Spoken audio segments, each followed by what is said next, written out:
Ya, baiklah sahabat Sonora, di bulan suci Ramadan kali ini kami menghadirkan program terbaru yaitu Masjid ke Masjid, di mana kami berkunjung di masjid-masjid yang bersejarah di Kota Palembang. Nah, saat ini saya sedang berada di Masjid Ki Merogan yang berada di Jalan Marogan, tepatnya di Kertapati Palembang. Kita akan mengenal dan berkunjung jauh lebih dalam ya terkait Masjid Ki Merogan Palembang. Untuk itu ikutin terus perjalanan saya di Masjid Ki Merogan.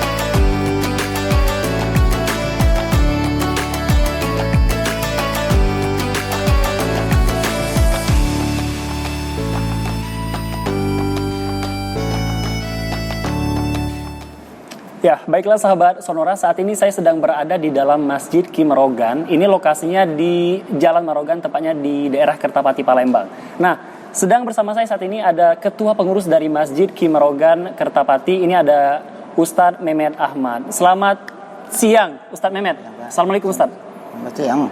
Oke, baik. Nah, Ustadz Mehmet, ini mungkin di segmen pertama yang akan saya tanyakan ini mengenai sejarah dibangunnya Masjid Ki Merogan dan juga apa alasan dibalik penamaan masjid ini sehingga dinamakan Masjid Ki Merogan. Nah, mungkin Ustadz Mehmet bisa jelaskan dulu sejarah nama dari Masjid Ki Merogan. Ustadz Mehmet, silakan. Terima kasih. Jadi Masjid Ki Merogan ini itu namanya Masjid Kiai Muara Ogan. Diambil nama Masjid Ki Merogan karena lokasi atau domisili daripada masjid ini adalah terletak di tepi Sungai Musi di muara Sungai Ogan. Jadi di depan ini Sungai Musi, di samping kanan itu Sungai Ogan di Masjid Muara Ogan. Karena yang membangunnya ini Kiai Muara Ogan, jadi lebih dikenal Masjid Kiai Muara Ogan.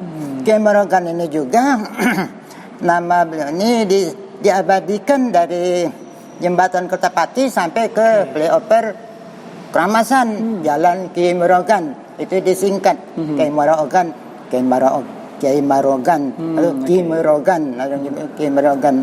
Nah, masjid ini dibangun pada tahun 1871 Masehi. Selain dari Masjid Ki Merogan, Kiai Merogan juga membangun ada lagi Masjid Lawang Kidul di tepi Sungai Musi juga di Lima Ilir di Jalan Selamat Riyadi itu. Bom Baru, itu Bom Baru.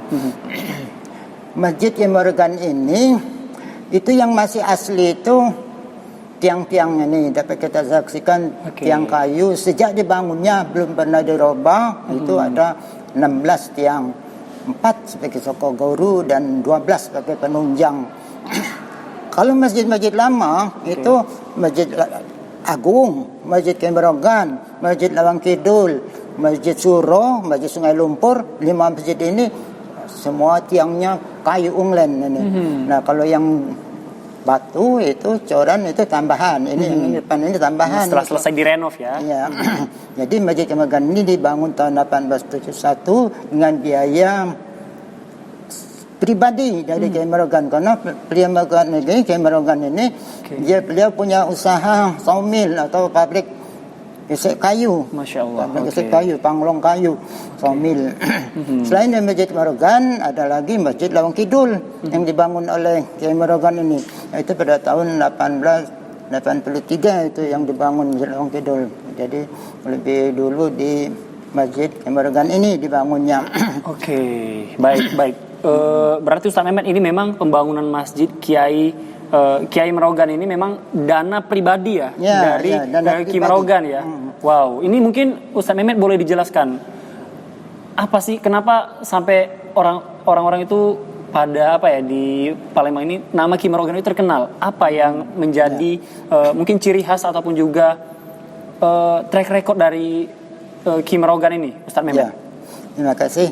Jadi ini Kiai Merogan ini terkenal nih memang sejak beliau masih hidup sampai beliau wafatnya. Makam Kiai Merogan ini sekarang ada di sebelah kita ini. Itu makam Kiai Merogan.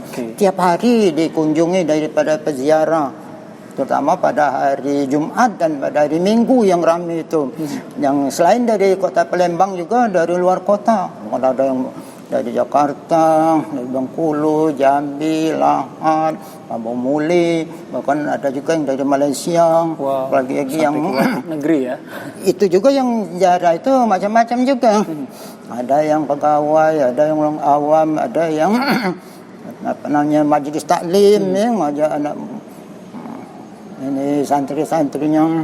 Nah, ada juga yang seperti orang awam, ya, saya garis bawahi juga, karena orang awam ini sering minta-minta itu makanya yang minta-minta ini saya sering luruskan. Jadi kita minta sama Allah, minta kepada Allah berkat karomah, berkat kemuliaan Datuk Kiai Merogan itu boleh kalau menurut para ulama itu berkat karomah, berkat kemuliaan. Tapi kalau kita minta sama kiai, minta kepada makam tidak boleh. Bisa syirik itu dosa besar, tidak boleh. Jadi kita luruskan. Jadi beliau ini terkenal, ya. Maaf, beliau ini sejak semasa hidup juga sampai beliau wafatnya itu, ya. Maaf ngomong itu ada yang bilang orang mati menghidupi orang bisa menghidupi orang mati, menanggung orang hidup itu. Karena orang yang ziarah ini banyak sekali yang beranggapan seperti itu, ya. Apa namanya bersedekah segala macam itu, ya, sedekah apa dan nazaran niat. Ya kebetulan memang ini semua kehendak Allah, ya. Kebetulan alhamdulillah dikabulkan Allah. Orang-orang yang ziarah itu, ya, berdoa di samping makam kiai ini. Jadi berdoa mohon kepada Allah. Alhamdulillah apa yang dihajatkan itu kebanyakan rata-rata berhasil. Terkabul, ya. Makanya jadi orang itu sejak masa beliau hidup sampai masa beliau wafatnya ini ramai orang berziarah. Selain itu juga ini terkenal ini karena ada juga yang istilahnya keramat. Sejak beliau masih hidup itu juga yang terkenal itu karomahnya ini di mana ada air, di sana ada kehidupan. Jadi pada waktu zaman Belanda itu, jadi Belanda minta dibuktikan. Kalau tidak bisa dibuktikan, kata Belanda, kiai harus keluar dari kota Palembang. Jadi dibuktikanlah, menunjuk kelapa dari pohon, ditunjuk jatuh, langsung dipotong, di Belanda ada ikan. Ada ikannya. Alhamdulillah ada ikan. Itu berkat karomah, kemuliaan itu. Terus itu di samping itu juga berapa kali makam beliau ini mau digusur oleh pemerintah Belanda, mau dibuat perluasan stasiun kereta api, tapi tidak pernah mereka itu melihat itu sepertinya kiai ini masih hidup, sedang duduk, sedang berzikir. Jadi tidak pernah berasal dari Jepang, Belanda itu juga. Baik. Berarti memang panjang sekali ya Ustadz kalau mau diceritakan ya perjalanan dakwah, mungkin perjalanan hidup dari Kiai Merogan. Nah, mungkin kita jeda dulu Ustadz Mehmet menuju ke segmen kedua. Dakwah Kiai Merogan ini dia menyelusuri Sungai Ogan, Sungai Musi sampai ke pedalaman. Nah, di samping waktu dalam perjalanan itu banyak yang sedekah. Ngasih sayur, ngasih sembako, ngasih beras, ngasih segala macam-macam itu, ya. Bukan dari hasil dari pemberian daripada jemaah ini kan disedekahkan lagi oleh kiai ini, disedekahkan lagi baiklah yang sekitar. Selain itu juga Kiai Merogan juga dia tidak semata-mata mengharap pemberian orang. Dia punya usaha sendiri, dia kok omil. Jadi di samping itu, ya, ini beliau berdakwah juga di samping ke pedalaman juga di Palembang ini berdakwah dari masjid Merogan, Dawang Kidul, Merogan bolak-balik sambil berzikir. Zikirnya itu la ilaha illallahul malikul haqqul mubin Muhammad Rasulullah shadiqul wa'dul amin sambil didayung. Itu yang masih ada itu kemudi. Masih peninggalan itu kemudi, kemudian gamisnya di museum ini di situ, di samping makam itu. Baik, Ustadz Mehmet, kita jeda dulu sebentar menuju ke segmen selanjutnya, dan di segmen selanjutnya sahabat sonora kita akan membahas mengenai luas bangunan, ya. Luas bangunan dari Masjid Kiai Merogan akan kita bahas di segmen selanjutnya. Untuk sahabat sonora kami akan kembali sesaat lagi.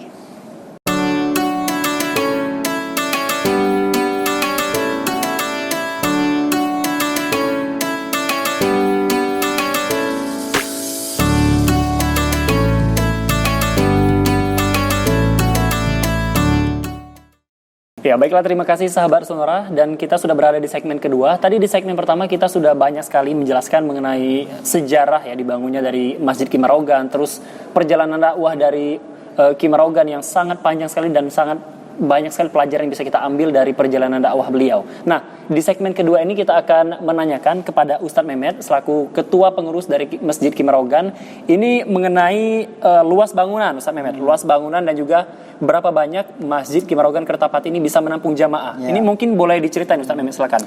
Kalau luas bangunan ya waktu pertama kali itu sekitar 20 kali 20. Itulah yang tiang-tiang kayu itu. Kalau yang di depan ini sudah tambahan pada tahun 1950 pada waktu wali kota Abdul Qadir. Abdul Qadir.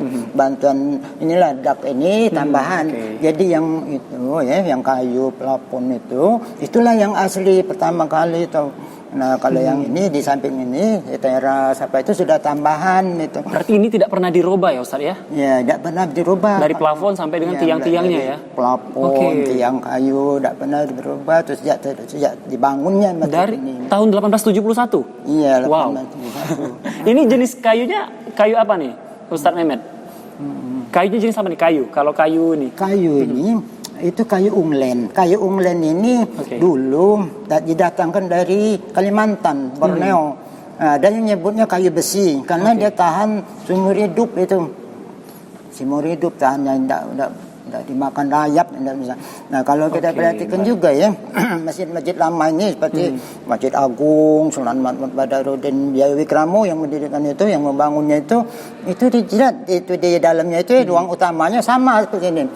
Ini bentuk arsitekturnya tuh Masjid Agung, Masjid Marogan, Masjid Lawang Kidul, Masjid Suro, Masjid Sungai Lumpur. Ada 5 masjid itu. Nah, itu sama itu bentuk motifnya itu. Oke, baik. Ya, masjid lama itu. Ustadz Mehmet, kalau boleh tahu Masjid Ki Marogan ini sudah melalui beberapa kali proses renovasi sejak awal dibangun. Pertama tahun 1950. Itulah tambahan ini. Tambahan ini. Lantainya juga plafonnya ya. Wali kota Abdul Qadir. Kemudian tahun 1986. Itu direnovasi biaya dari Kemas Haji Abdul Halim Ali. Direnovasi.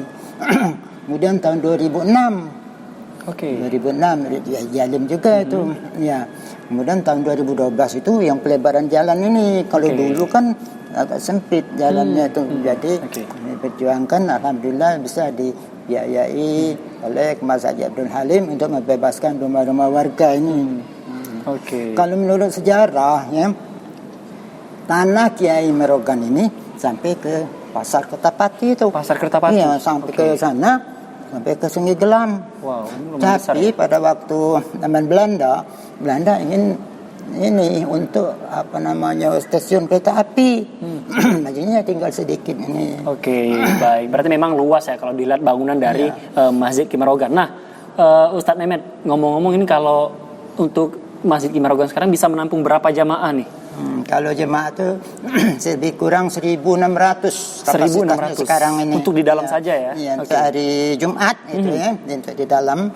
Nah, kalau acara seperti Idul Fitri itu bisa 3.000-an sampai keluar itu pasang tenda. Apalagi kalau acara haul itu acara peringatan hari wafatnya dari Kiai Marogan itu haul.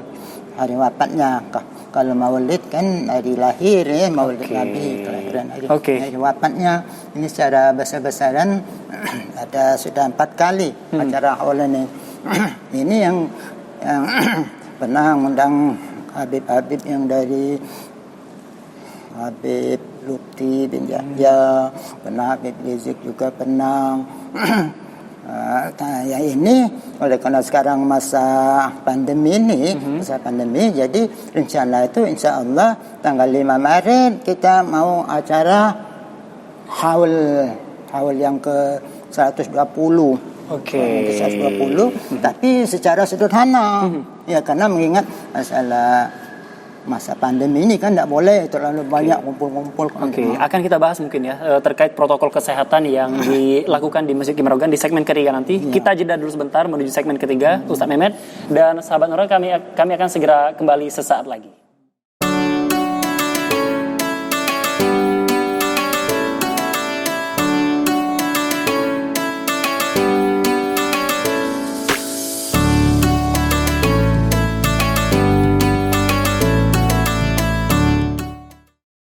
Baik, sahabat Sonora, masih bersama saya Fernando Oktareza di program Masjid ke Masjid, dan saat ini kita sudah berada di segmen ketiga.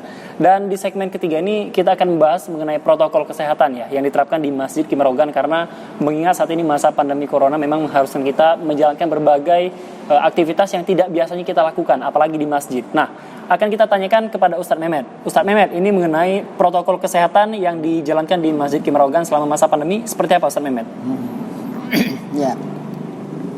Kita sejak bulan Maret 2020 kemarin ya sudah mulai menerapkan protokol kesehatan karena kita mengikuti Masjid Agung, Masjid Agung, Masjid Taqwa. Jadi semua sejadah ini kita gulung, kita bersihkan pakai disinfektan, dibersihkan. Terus jemaah dihimbau pakai masker, terus jaga jarak, terus cuci tangan. Terus yang sakit dihimbau supaya tidak ke masjid ya. Nah terus ini jamaah ini itu karena kita sekedar himbauan, tapi itulah jamaah ini ada yang mengikuti, ada yang tidak mengikuti. Tapi alhamdulillah kita di sini alhamdulillah sehat-sehat semua, aman-aman saja, tidak ada kejadian apa-apa. Ya di Masjid Merogan ini alhamdulillah. Nah, Ustadz Mehmet, kalau untuk kegiatan biasanya kan di Masjid Ki Merogan ini ada juga kegiatan tadarus ya? Adakah kegiatan tadarus? Ya. Nah, di masa pandemi apakah tetap dilangsungkan? Di bulan Ramadan ya. Bulan Ramadan ada tadarus, sekitar orang berapa itu. Terus ada buka bersama. Terus kalau subuh ada ceramah pada subuh. Ya, itu kegiatan Ramadan. Selain itu juga ada santunan anak yatim, ya, yang untuk anak yatim sekitar masjid. Gitu. Nah baik, Ustadz Mehmet. Kalau kegiatan yang Ustadz Mehmet sebutkan tadi kan memang berpotensi menimbulkan kerumunan orang. Apakah tetap dilaksanakan di bulan Ramadan dan di masa pandemi ini? Nah, ya itu juga kami sebagai pengurus juga ya, kami sebagai sudah maklum juga. Jadi itu juga makanya kita tidak terlalu banyak mengumpulkan seperti yang ini apa itu haul. Nah, jadi karena kita masih masa pandemi sekarang ya, jadi kita tidak secara besar-besaran. Kalau yang 4 tahun yang lewat, kita secara besar-besaran, jemaahnya sampai 5.000 lebih. Pasang tenda 60 unit sampai kiri kanan depan belakang. Ini ceramahnya dari Jakarta. Terus pejabat-pejabat, gubernur, panglima, kapolda semua datang bantu. Ini sudah itu ada napak tilas. Napak tilas itu sejarah dari Masjid Lawang Kidul ke Masjid Merogan naik kapal konvoy sambil berzikir. Itu yang sudah-sudah. Makanya karena sekarang masa pandemi ini COVID-19 ini, jadi kita agak dibatasi makanya ya. Itu untuk haul yang ini tahun 2021 ini agak secara sederhana. Jadi Jumat tanggal 5 Maret insyaallah ya, cuman kita juga selalu mengikuti protokol kesehatan tadi, terutama pakai masker, jaga jarak, cuci tangan, itulah ya. Baik. Memang sahabat Sonora, berarti memang protokol kesehatan di Masjid Ki Merogan ini memang sangat secara maksimal ya diterapkan oleh pengurus dari Masjid Ki Merogan, baik itu dari penjagaan jarak, terus pemakaian masker dan juga disinfektan ini sudah diterapkan, dan juga kegiatan-kegiatan yang selama ini biasa dilaksanakan di Masjid Ki Merogan seperti kegiatan haul dan juga menimbulkan jamaah dengan kerumunan yang banyak ini agak dibatasi pada masa pandemi di Masjid Ki Merogan. Baik, Ustadz Mehmet, terima kasih informasinya. Terima kasih, sama-sama. Dan juga ini banyak sekali pelajaran yang dapat saya ambil dari Ustadz Mehmet terkait program ya, terkait apa saja yang ada di Masjid Ki Merogan dan juga penerapan protokol kesehatannya. Baik, dan sahabat Sonora, sekian dulu program dari Masjid ke Masjid yang kami hadirkan pada kesempatan kali ini. Saya Fernando Oktareza mohon pamit undur diri dari ruang dengar Anda. Terima kasih dan wassalamualaikum warahmatullahi wabarakatuh.